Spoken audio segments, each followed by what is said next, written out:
அன்பு சகோதர சகோதரிகளே, சமயம் வாய்த்தாலும் வாய்க்காவிட்டாலும் ஜாக்கிரதையாய் திருவசனத்தை பிரசங்கம் பண்ணு என்று 2 தீமோத்தேயு 4:2 வேதம் சொல்கிறது.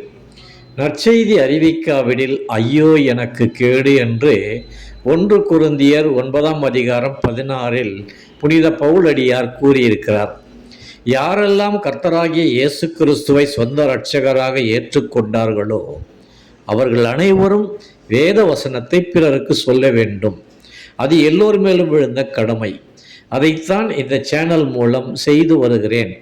அடியேன் பைபிள் கல்லூரியில் படித்தவன் இல்லை. அன்றாடம் ஆவியானவர் உணர்த்து வசனங்களைத்தான் சொல்கிறேன். தேவநாமம் உயர்த்தப்பட.